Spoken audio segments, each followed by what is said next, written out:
तो सुप्रभात बाबा लोग। दिन की शुरुआत आज हमारी बेड हॉट वाटर से होती है, क्योंकि उठते ही मैं गर्म पानी पीता हूँ।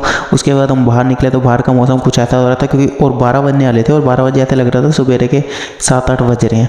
आज भी मैं सैर पे नहीं जा पाया। उसके बाद हमने पी बेड टी, ये भी ज़रूरी होती है पीने के लिए। उसके बाद दोपहर का टाइम तो हो ही गया था, फिर हमने सोचा चलो थोड़ा बहुत खाना बना लिया जाए, क्योंकि पेट पूजा तो ज़रूरी है। और तब तक धूप आ चुकी थी। हिप्सी बाहर से अंदर आ गई कि उसको पता लग गया खाना बन रहा है। कह रही पहले मुझे दियो, अगर किसी और को दिया तो तेरी टांगें तोड़ दूंगी।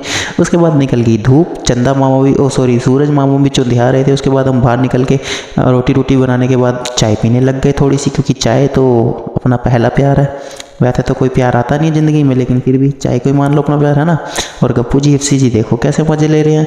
उसके बाद हिप्सी कह रही मेरी मसाज कर दो। हमने कहा चलो मसाज कर देते हैं तुम्हारी, क्योंकि ये भी ज़रूरी है। हम तो मसाज के मज़े ले नहीं पाए, तो ये बेचारे बच्चे ही ले ले, है ना। हमारे हक में है तो हम मतलब जो चीज़ें हम नहीं कर पाए वो बच्चों को तो करवा दें।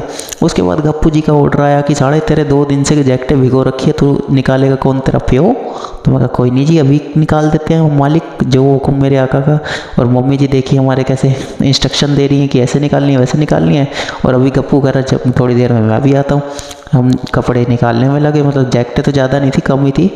और गप्पू आके हमारे ऑर्डर दे रहा कि ऐसे अच्छे से धोइए मेरा कंबल। गप्पू कह रहा मेरा कंबल गंदा हो रहा है, अच्छे से धो बाबू। फिर हमने धोया। उसके बाद हम सर भी धो लिया, नहा भी लिए, दाढ़ी भी शैम्पू कर ली। सर भी बड़े दिन से धोया नहीं था, तो सर भी ज़रूरी था धोना, बाल गंदे हो गए थे। और उसके बाद हमें ठंड लग गई थी नहाने के बाद, तो हमने चाय भी पी।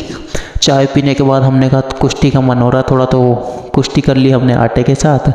और कुश्ती करने के बाद हम जीत गए थे भाई जंग। और आटा गूंदने के बाद हमने खाना बनाया, खाना नहीं बनाया, पहले हम नीचे गए थे दूध लेने। उस टाइम में आंटी ने आग जला रखी थी, तो हमने आग भी सेक ली, हाथ भी सेक लिए। बच्चे भी मेरे खुश हो गए कि कह रहे हमें भी घुमा के लाना था। गप्पू तो आराम से आग के पास बैठा हुआ सेक रहा था। वैसे कपड़े पहने का नहीं, ठंड इसको ज़्यादा लगेगी। और शाम को 6 बजे मौसम ऐसा हो गया था भाई, देख लो। ये गप्पू की दोस्त खड़ी और दूर से गप्पू देखो कैसे झाँक के देख रहा है इसे, कह रहा आजा खेलते हैं। उसके लिए मैं गप्पू के लिए ले आया था नमकीन, बिस्कुट और दूध वगैरह। दूध तो अपने ले लाया था। फिर घर आके हमने पिया गर्म पानी। वर्कआउट से पहले ये भी पीता हूँ मैं। फिर हम वर्कआउट करने के लिए तैयार हुए और करने लगे, तो देखिए पुशअप्स में हमारे को गप्पू जी तंग करने लग गए, ऊपर नीचे छेड़ने लग गए, हमें फंजे मारने लग गए कि करे अकेले कैसे कर रहा है, गलत कर रहा है। गप्पू कर जैसे मैं कहता हूँ वैसे कर। वर्कआउट के बाद पंप आ गए शरीर में, और दाढ़ी थोड़ी सुलझी हुई लग रही है, और बाल भी थोड़े मतलब हल्के हो जाते हैं सर धोने के बाद ना भाई, मज़ा सा आ जाता है। कमेंट में बताना दाढ़ी बड़ी करूँ कि कटवाऊँ। उसके बाद रात के खाने का टाइम हुआ। हिप्सी जी देखो खाना अपने खाने के बाद मम्मी को कैसे देख रही है। फिर हम नीचे आ गए। आज पहले ही गौ माता मिल गई थी हमें, नहीं तो गौ माता ना कभी कभार मिलती नहीं है, बड़ा ढूंढना पड़ता है ठंड के कारण ना। बाहर मौसम बड़ा ख़राब हो रहा था भाई, तो बच्चों को घुमाना भी ज़रूरी था।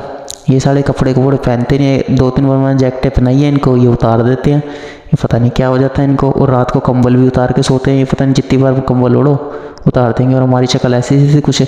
घर आने के बाद इस ब्लॉग को एंड करने की तैयारी करते हैं। वीडियो अच्छी लगी तो लाइक शेयर सब्सक्राइब कमेंट जरूर करना। बाय बाय, जय श्री राम।